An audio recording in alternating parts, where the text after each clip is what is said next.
Hello friends, MoNaCo here, our third video in our moles and Stoich unit on grams to moles conversions. We're going to take that counting tool called the mole and start to be able to convert grams to moles and moles to grams, go back and forth, because in the lab we use grams to weigh things out and measure them for chemical reactions, but in chemical equations we use moles to relate how many of this molecule and how many of that molecule combine in order to make a reaction. So you're going to be able to convert between moles and grams for any compound by relating the mass of its sample to its gram formula mass. So we're going to use that skill we got a couple days ago and a couple videos ago, the gram formula mass, in order to help us out with this. So the question is, how do we move back and forth mathematically between how many and how much?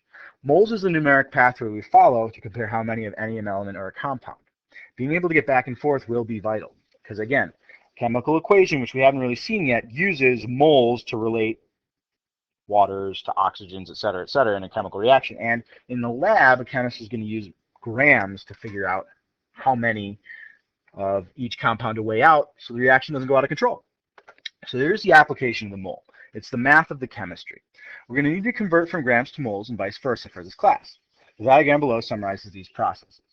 Mass in grams, if you divide by the gram formula mass, you get the number of moles. MOL is the abbreviation. If you're given the number of moles and you got to get back to grams, you're going to have to multiply by the gram formula mass. And again, remember, this is video 1 to how to do video 1 for gram formula mass. And we had a couple pages of practice there, probably even a quiz on it.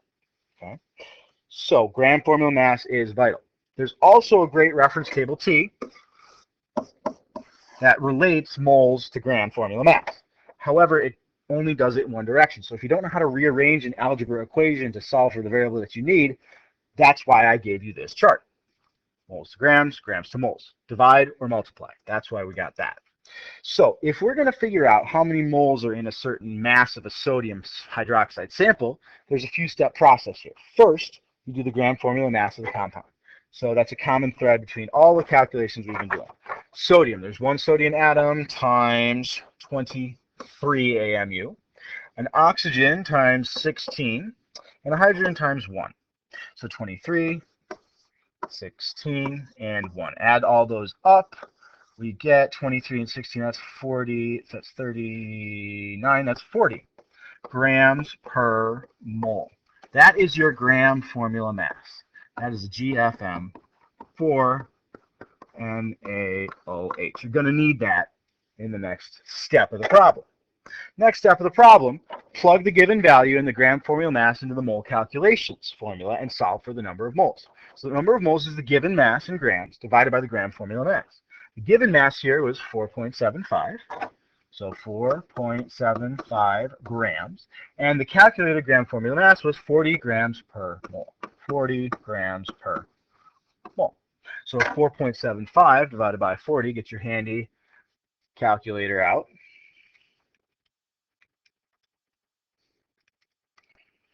Equals a number smaller than 1, and the answer is going to be moles. NaOH. Okay? So there it is. That is how we converted grams to moles. I want to see you do that calculation for credit.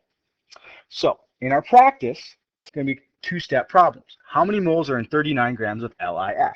Well, the first step is always going to be find the gram formula mass of LiF in this case.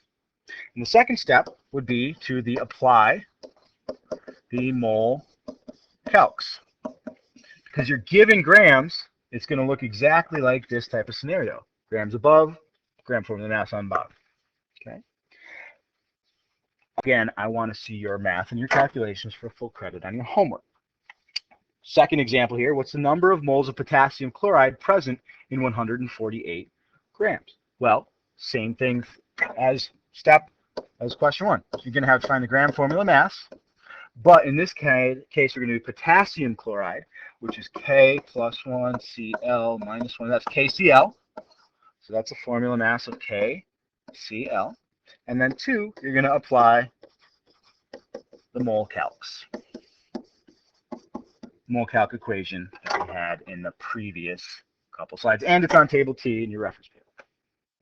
So the last question here is how many moles are in 168 grams of KOH? Well, it's the same two steps. First steps, GFM of KOH.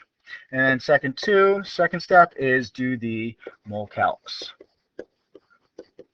Okay, so for credit on your homework, I want to see you actually do these calculations. That is the next step. If you're asked to go backwards, it's the same equation, it's just been rearranged. So you're, instead of dividing grams by moles, you're going to be multiplying moles by the gram formula mass to get the mass of the sample. So we are going to be solving for grams now. And so this is a modified equation from table T. This is not actually on table T.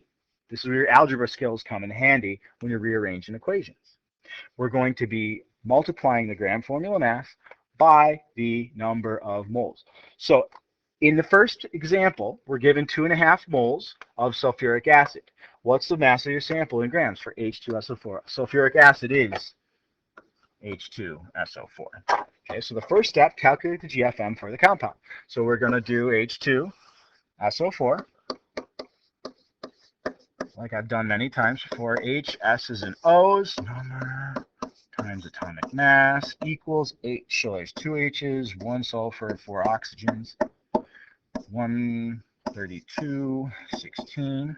So that's 2, 32, 64. Add them up. 64 and 32 is 96, 98 grams per mole. That's the gram formula mass of sulfuric acid. That's the first step. Now the second step says plug the given value and the GFM into the mole calculations formula and solve for the rest. So the mass of H2SO4 is going to equal the number of moles, I think it was 2.50 moles, times 98 grams per mole. That's going to equal, I want to see you do that calculation for credit. Okay. So that is the other way. That's how you do these backwards. If you're given moles and asked to get to grams, it's the same thing, except instead of dividing, you're multiplying that. So again, first step, GFM, in this case for KOH. Maybe you can look back to your previous slides and get that again or repeat it. And the second step is you're going to apply the mole calcs. Same as above, two-step process for example number 2. Again, for credit, you need to do these calculations and show me during homework check. At the end of the day, you should now have the basic understanding of how to go back and forth between grams and moles. The reason why we do that is because when we do calculations in the lab and want to mix chemicals, we got to do it very carefully, and our scales measure in grams, not moles. So there's a page in the practice packet on page 8 on how to do this, and there's definitely going to be an, actually, I think we skipped the online assignment for you on this one, but we may find some other things in practice in class in order to reinforce this concept. Thanks for watching, everybody.